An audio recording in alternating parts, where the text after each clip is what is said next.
You think you're biting into a beef burger because the sign says so and because you've trusted that claim for years. The frightening part is how many UK consumers have been misled without ever knowing it. A patty can be quietly stretched with other meats, fillers, added water, or even re-aged on paper through date or labeling games, and it still reaches your plate wearing the words 100% beef. The damage isn't just a wasted pound or a disappointing dinner. It's the moment you unknowingly break your faith-based food rules, trigger an allergy, eat something that clashes with your health conditions, or realize you've lost control of what your family is being fed. This video lays out 5 burger shops in the UK that have already been caught in scandals like this.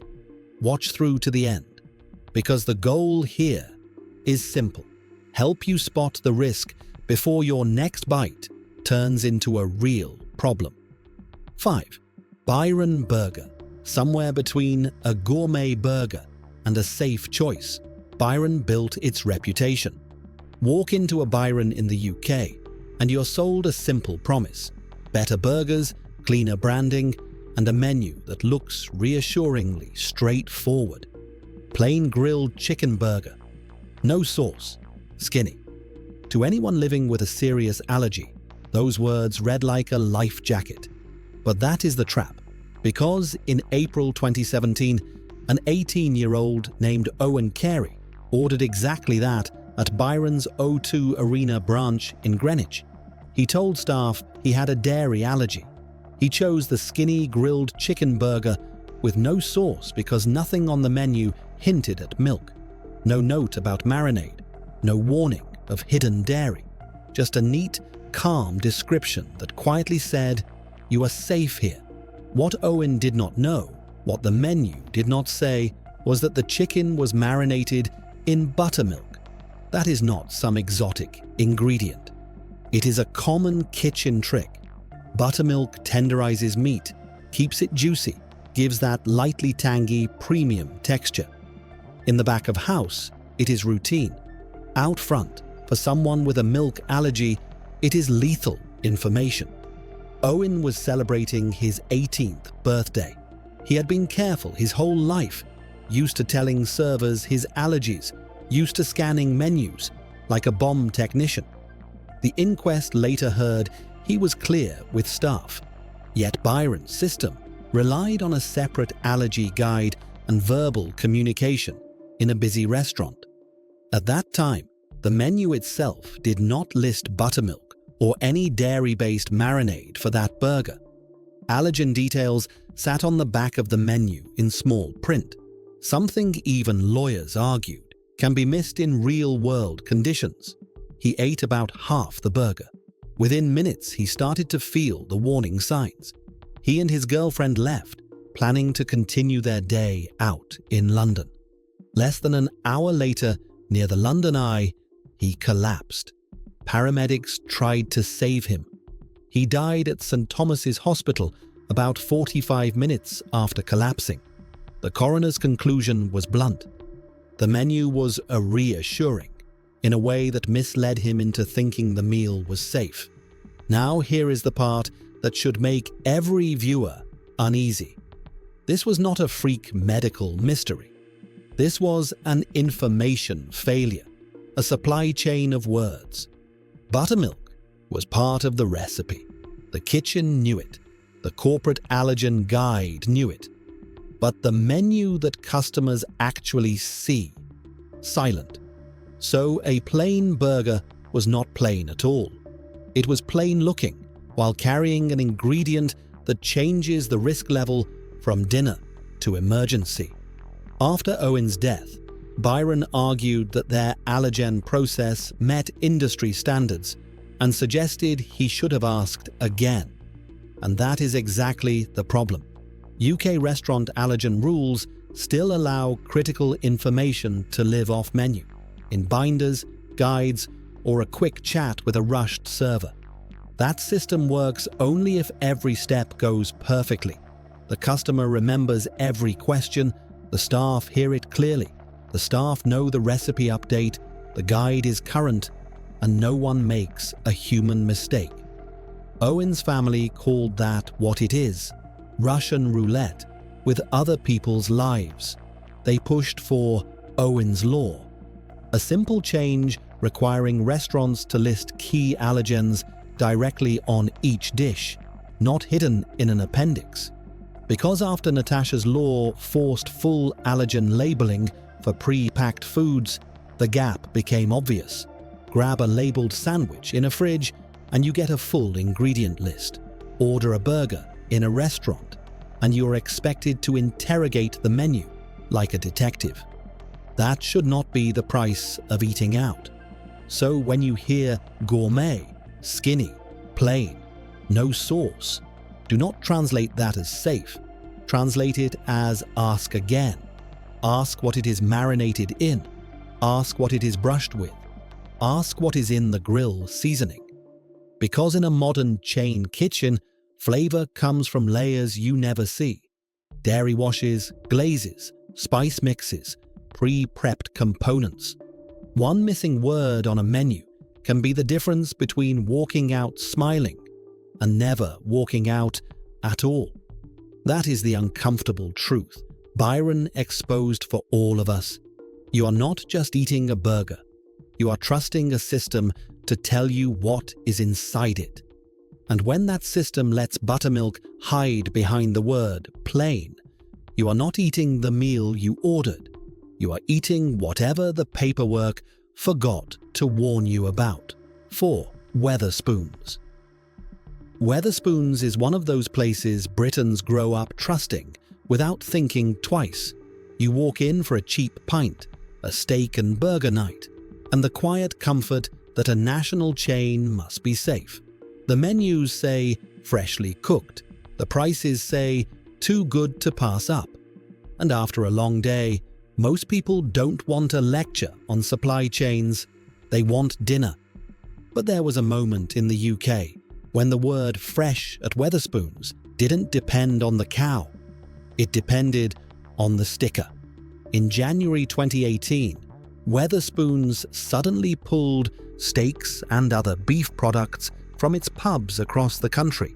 Around 900 locations were told to stop serving certain meat items right before one of the chain's busiest steak nights. The reason wasn't a rumor or a tabloid scare. It came from the Food Standards Agency, which had launched an investigation into Russell Hume, Wetherspoons' major meat supplier, after finding what it called serious non-compliance with food hygiene rules. Russell Hume wasn't a small, shady backstreet butcher. It was a giant catering supplier feeding some of the biggest names in British hospitality. When a company like that is forced to halt distribution, it is never for a minor paperwork typo. The FSA stopped all products leaving Russell Hume sites while they investigated how the business was handling shelf life, hygiene, and its food safety management system. The regulator specifically said part of the inquiry involved the extended use of use-by dates. That phrase sounds dry. Extended use-by dates. It should make you feel very uncomfortable, because in a meat supply chain, a use-by date is not an optional suggestion. It is the line between safe to serve and should never reach a plate. If that line is being stretched, relabeled, or handled in ways that can't be justified, the risk isn't theoretical, it is biological.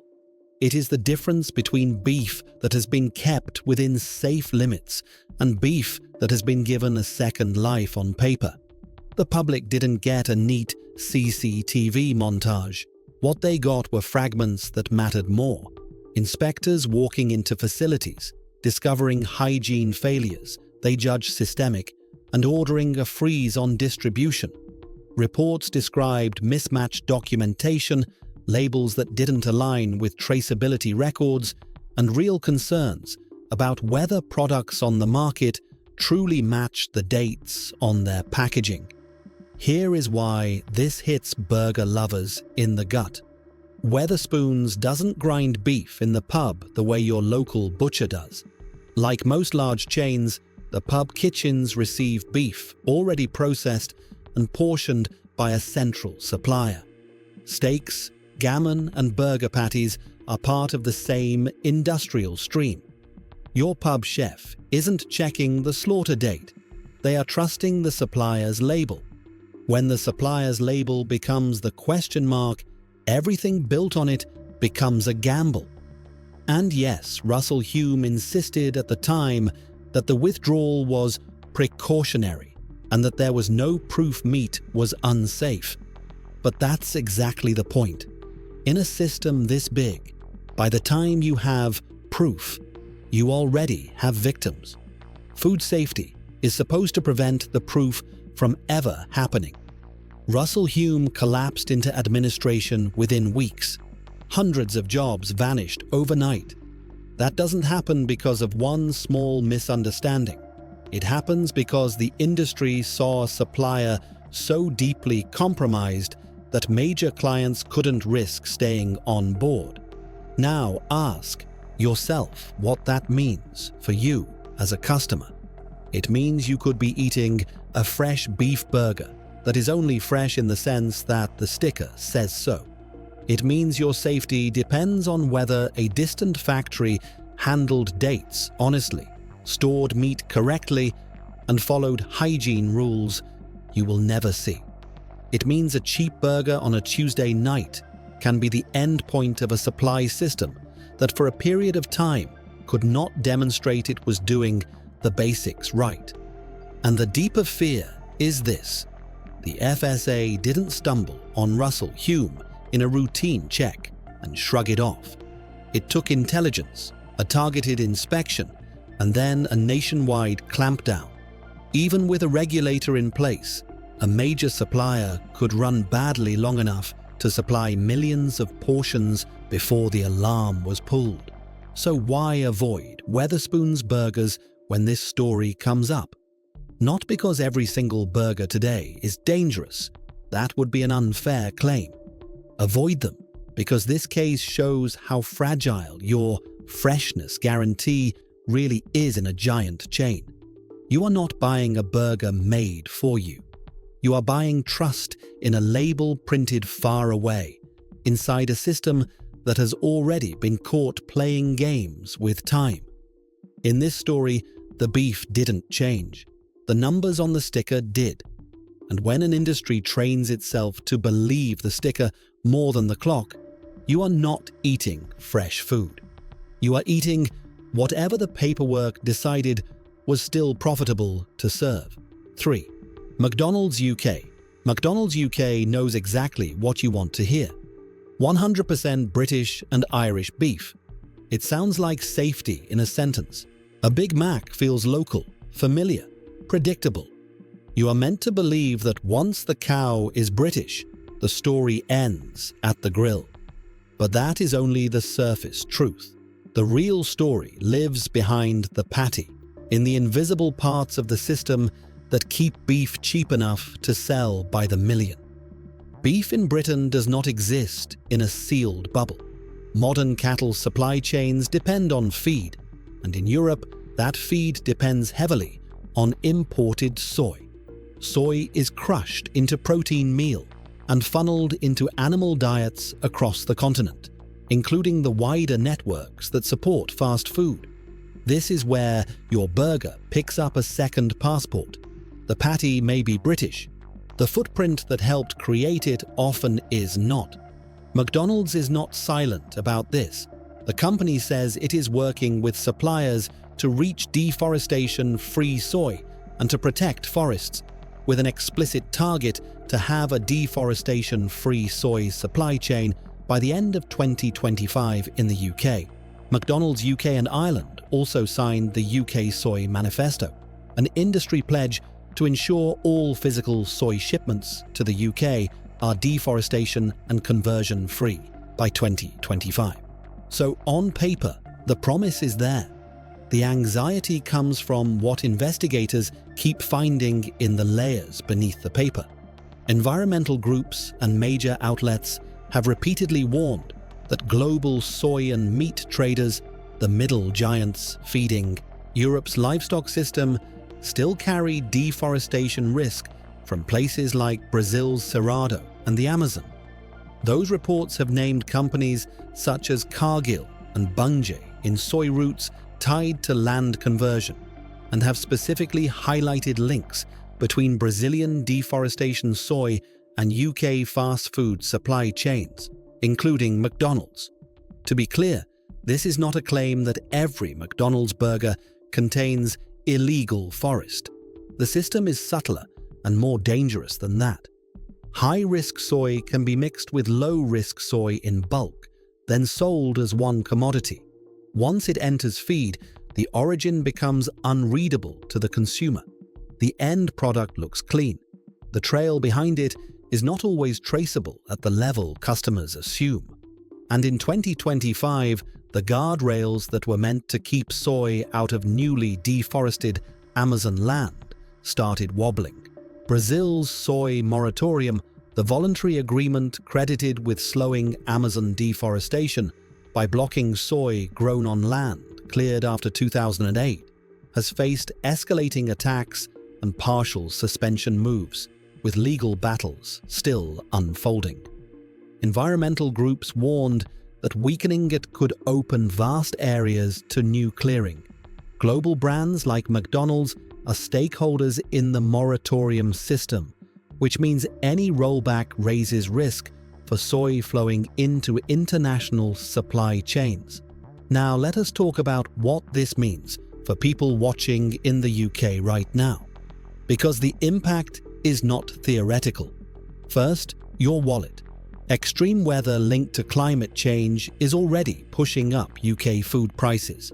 A recent ECIU analysis found foods hit by extreme weather have risen in price far faster than other items in the UK basket between August 2024 and August 2025. UK farmers are also reporting crop losses and income hits from heat waves, droughts and floods, which the British Retail Consortium has linked to retail price pressure. When deforestation accelerates climate instability, it boomerangs back into the UK as higher bills, more shortages, and less predictable food costs. Eating the cheap burger today helps sustain a system that makes tomorrow's shopping trip more expensive. Second, your everyday life. Deforestation drives emissions and destroys the biodiversity that stabilizes rainfall and temperature patterns. Scientists connect the collapse of forests like the Amazon and Cerrado to hotter global averages and more erratic weather. The UK is already living through that whiplash, with sharper heat spikes, heavier downpours, and more volatile seasons. The burger does not just sit in your stomach. Its supply chain sits in your climate. Third, your trust. If a company can market 100% British beef while the deeper supply layers remain opaque, then the label is doing emotional work that the system has not fully earned. McDonald's policies are real, but policies are not the same thing as full independent visibility into every indirect supplier, especially when global commodity systems change faster than corporate auditing can. So why avoid the burger? Not because the patty is fake beef. Avoid it because it is one of the easiest, quietest ways to reduce demand for high-risk feed systems that are still struggling to prove they are forest-free. When millions of people keep buying the cheapest beef at scale, the pressure on soy frontiers stays profitable. When people step back, even slightly, the incentive shifts. You do not have to become a saint overnight, but you can be intentional. Eat beef less often. Swap one fast food burger a week for something with clearer sourcing. If you do choose beef, look for brands that publish verified deforestation and conversion-free supply audits, not just slogans. Because the danger here is not in the taste. The danger is in what your money keeps alive. At the protein level, this is still beef. But once you count the forest loss, the emissions and the communities pushed aside to keep feed cheap, the burger is carrying far more than meat. It is carrying the leftovers of a system you were never meant to see. 2. Tesco Value Burgers. Tesco is not a niche brand. It's a national habit. For millions of families, a Tesco freezer aisle is basically a second kitchen. So when you see a pack that says Everyday Value Beef Burgers, 8 for $1, your brain does the maths for you. Affordable dinner, easy protein, job done. You don't expect a moral dilemma. You don't expect a lab report. But that one little box is exactly where the UK learned a brutal lesson about how fragile the word beef can be. Here's what value burgers are supposed to be. They're not butcher-fresh mince shaped in-store. They're an industrial product designed backwards from a price target. To hit that price, manufacturers use lower-grade trimmings, fat-heavy cuts, water, rusk, or cereal fillers, plant proteins like soy, and binding agents that hold everything together after freezing. None of that is illegal in itself. It's how the economy tier of processed meat works. The issue is what you're not told as you read the front label and move on. Because the front says beef burger, your brain translates that into mostly beef, and your household decisions follow that assumption. In January 2013, Irish food authorities ran DNA tests on frozen beef burgers sold across Ireland and the UK. The results detonated trust across Europe. Of 27 beef burger products tested, 37% were positive for horse DNA and 85% were positive for pig DNA. That wasn't a tiny statistical blip. That was a system shouting that something was deeply wrong. And one product stood out like a flare. Tesco's Everyday Value Beef Burgers, manufactured by Silvercrest Foods, showed an estimated 29.1% equine DNA relative to beef DNA in one tested sample. Think about what that means in plain English. A burger sold as beef had a substantial amount of horse mixed in, and nobody buying it would have had the faintest clue. Tesco withdrew the product immediately, and so did other supermarkets caught in the survey. Publicly, the scandal was framed as food fraud, not a health issue. Authorities said the detected levels of horse DNA didn't pose an immediate danger by themselves. But that reassurance missed the point most people felt in their bones. Because if a supply chain can hide a whole second animal, what else can it hide when nobody is watching? Investigations traced horse meat adulteration across a maze of middlemen, cross-border processing plants, and bulk ingredients. That's how fraud scales, not by one butcher going rogue, but by a commodity pipeline so opaque that beef becomes a label you can swap when it suits a margin. Later prosecutions in Europe confirmed deliberate mislabeling in the wider scandal. Now let's bring it back to you, standing in that freezer aisle. First, the trust injury. If you buy a burger for your kids believing it's beef, and it turns out to be a mixed species patty, you didn't just waste money. You lost control of what you're feeding your family. That loss of control is the core fear in every food scandal. Second, the cultural and religious risk. Pork DNA was present in 85% of the tested beef burgers. For Muslim and Jewish households, that's not a footnote. That's a breach of identity and faith. For some people, horse meat is equally taboo. You can't opt out of something you're never told is there. Third, the allergy and contamination question. Even when undeclared meat doesn't cause a direct toxic effect, the collapse of traceability raises the risk of far more serious hidden hazards. At the time, investigators and journalists noted concerns about drug residues like phenylbutazone in horse meat entering food chains, precisely because fraudulent routes dodged normal safeguards. The scandal was a warning light. If labels can lie, safety barriers can be bypassed too. Fourth, the nutritional bait and switch. A beef burger suggests a certain protein-to-fat ratio. Economy patties often carry extra water, fillers, and cheaper proteins. That means you may be paying beef expectations for something closer to a processed protein blend. The label might be lawful. Your expectation is what gets exploited. And here is the legal loophole most consumers don't know. UK rules allow reserved descriptions with minimum meat percentages. A product called a beef burger must contain at least 62% beef, while an economy beef burger must contain at least 47% beef. So even in a scenario with no horse meat at all, the law still permits almost half the patty to be non-beef content, as long as it fits the rules. On paper, that's compliance. In real life, it's a gap wide enough for confusion, cost-cutting, and in 2013, outright fraud.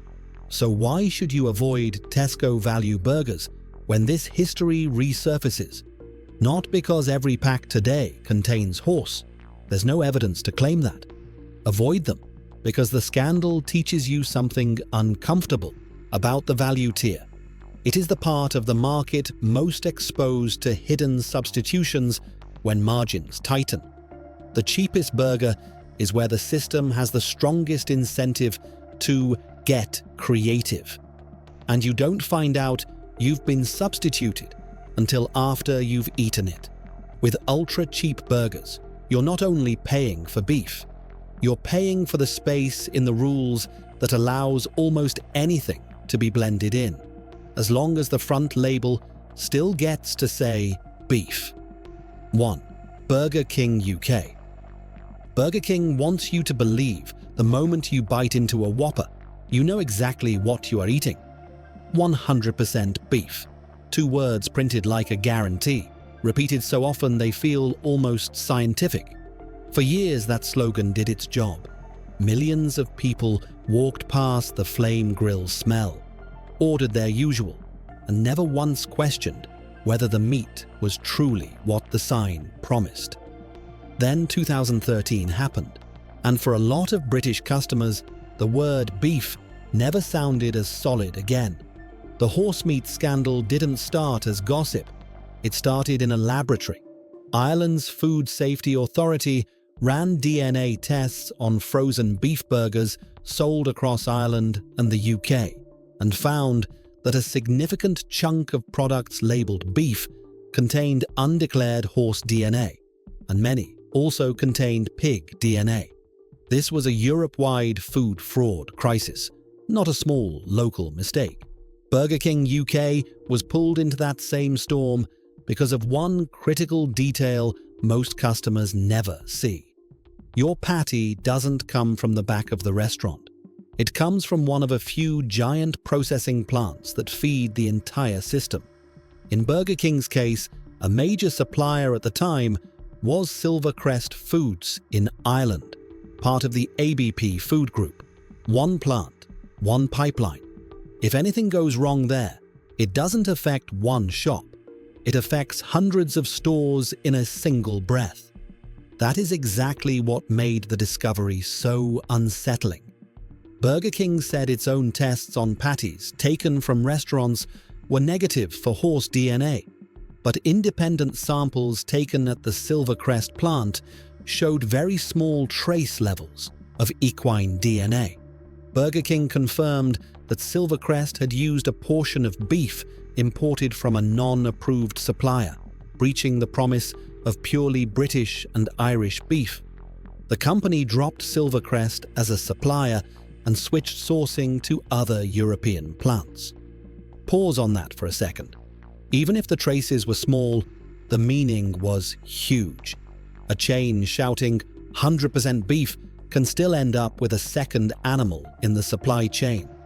Not because customers did anything wrong, not because staff in the restaurant did anything wrong, but because the system behind the counter is so long, so industrial, and so dependent on middle layers that a single break in integrity can travel straight onto your tray. Officials stressed at the time that this was primarily fraud and traceability failure, not an immediate proven poisoning event. But if you are a normal person watching this unfold, here is the psychological reality. You don't need a hospital ward to feel harmed. The harm is the moment you realize you cannot control what you are feeding your family, even when the label looks absolute. Think of who gets hit first. Muslims and Jews who avoid pork as a matter of faith. The DNA surveys found pig DNA in a large share of beef burgers tested in the wider scandal. For those households, this was not a technicality. It was a violation of identity. Then there are people who avoid horse meat on ethical or cultural grounds, and people who simply need to know what animal they are eating for health or allergy reasons. In all those cases, a hidden species is a hidden risk. It is not your choice anymore. It is someone else's cost-cutting decision made on your behalf. And that is the deeper fear. If a supply chain can quietly swap animals, what else can it quietly swap when pressure rises? The horse meat scandal revealed a maze of cross-border ingredients, bulk meat trading, and relabeling in which economy beef could be stretched through multiple intermediaries before anyone noticed. The problem was not Burger King alone. The problem was a meat industry that had built a highway for cheap protein without building guardrails strong enough to stop fraud at scale. Some people still try to minimize this story by saying, "But horse meat isn't poisonous." That misses the point. Food safety is not only about toxins. It is about trust, traceability, and consent. If you cannot trust the species, you cannot trust the system that handles freshness, hygiene, and allergens either. Even regulators admitted that once fraud appears, you cannot be fully sure what other risks might have slipped through the same cracks. So why should a viewer in 2025 still care? And why should they avoid Burger King when this case comes up?